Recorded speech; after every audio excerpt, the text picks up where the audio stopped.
अवधूत चिंतन श्री गुरुदेव दत्त. श्री स्वामी समर्थ. जय जय स्वामी समर्थ. पितृपक्ष सुरू झालेला आहे आणि पितृपक्षात पितरांना नैवेद्य दाखवण्याची घाई गडबड तर सुरू झाली असेलच.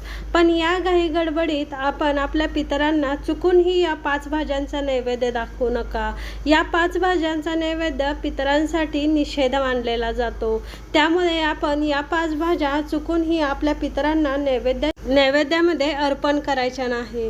तर पहिलं म्हणजे हिंदू धर्मानुसार जमिनीखाली तयार होणाऱ्या भाज्यांचं अर्थात कंदमुळांचं सेवन पितृपक्षात करायचं नाही आणि कंदमुळं आपल्या पितरांना नैवेद्य म्हणून दाखवायचे नाही. तर या कंदमुळामध्ये येतं बटाटा, मुळा, रताळी यासारख्या भाज्यांचा समावेश होतो. तर यासारख्या भाज्या आपण आपल्या पितरांना दाखवायच्या नाहीत.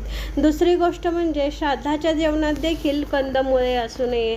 पितरांना कंदमुळाचा नैवेद्य अजिबात दाखवायचा नाही, अन्यथा आपल्याला पितरांच्या रागाला सामोरं जावं लागतं. आपले पितर नाराज होण्याची शक्यता असते. यानंतर लसूण आणि कांदा देखील आपण नैवेद्यात वापरायचा नाही. शास्त्रात सांगितल्याप्रमाणे प्रत्येक खाद्यपदार्थाच्या सेवनाचा माणसाच्या स्वभावावर आणि प्रकृतीवर देखील मानसिकतेवर देखील परिणाम होतो. म्हणून पितृपक्षात आहारात आणि आचार हा सात्विक असावा असं शास्त्र सांगतं. त्यामुळे जेवणात आपण सतत कांदा लसूण वापरल्याने स्वभावात तापटपणा आणि चिडचिड वाढते. म्हणून आपण पितृपक्षात कांदा लसूण आपण नैवेद्य देखील अर्पण करायचा नाही आणि स्वतः देखील खायचं नाही. तर शास्त्रानुसार धार्मिक विधीसाठी तयार होणाऱ्या जेवणातही कांदा लसूण यांचा वापर निषिद्ध मानला जातो. म्हणून पितृपक्षात कांदा लसूण खाणं शक्यतो टाळलेलंच बरं. तिसरी गोष्ट म्हणजे मसूर डाळ. पितृपक्षात मसूर डाळ देखील खायची नाही आणि नैवेद्य म्हणून देखील अर्पण करायचा नाही.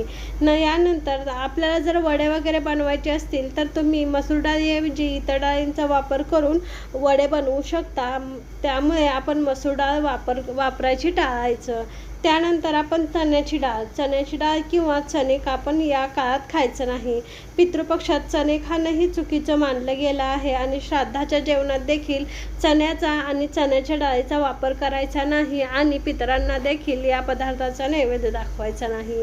त्यानंतर आपण चण्याची डाळीची आमटी आणि चण्याच्या पिठापासून बनलेली मिठाई, भजी हे देखील पदार्थ खाणं टाळायचं आणि पितरांना देखील याचा नैवेद्य दाखवायचा नाही. या काळात मांसाहार तर आपल्याला काटेकोरपणे पाळलाच पाहिजे. हिंदू धर्मातील प्रथेनुसार पितृपक्षात मांसाहार किंवा अंड खाणे पूर्णपणे वर्ज्य आहे. त्यामुळे या गोष्टी पितृपक्षात आपण खायच्या नाहीत आणि आपल्या पितरांना देखील नैवेद्य दाखवायचा नाही.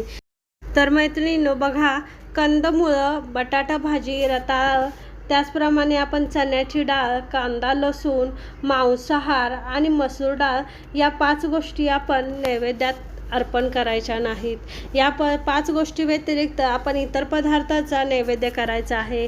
गोड पदार्थ देखील आपण आपल्या पितरांना दाखवू शकतो.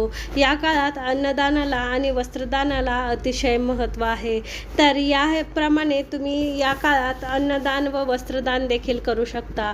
त्याचप्रमाणे एका ठराविक ठिकाणी दिवा लावून तुम्ही आपल्या पितरांचे आशीर्वाद देखील मिळवू शकता. संध्याकाळी 6 ते 9 या दरम्यान आपण एक दिवा लावायचा आहे. तो कोठे आणि कसा लावायचा याबद्दलचा व्हिडिओ आपल्या चॅनलवर अपलोड केलेला आहे, तो तुम्ही पाहू शकता. या काळात आपण जास्तीत जास्त पितरांची सेवा करून आपल्या पितरांचे आशीर्वाद मिळवायचे आहे. एक वेळेस देव जरी आपल्यावर नाराज झाले तरी ते कोणत्याही प्रकारे शांत होऊ शकतात, पण पितर आपल्यावर नाराज झाले तर त्याचे अनेक परिणाम आपल्याला भोगावे लागतात.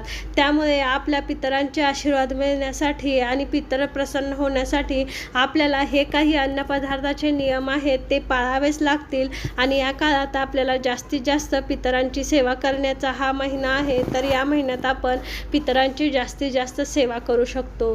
तर मैत्रिणींनो, ही माहिती जर तुम्हाला आवडली असेल तर तुम्ही माझ्या चॅनलला सबस्क्राईब करा, व्हिडिओला लाईक आणि शेअर करा, त्याचप्रमाणे बेल आयकॉन देखील प्रेस करा. तर झालेली सेवा श्री स्वामी समर्थ महाराजांच्या चरणी रुजू. श्री स्वामी समर्थ.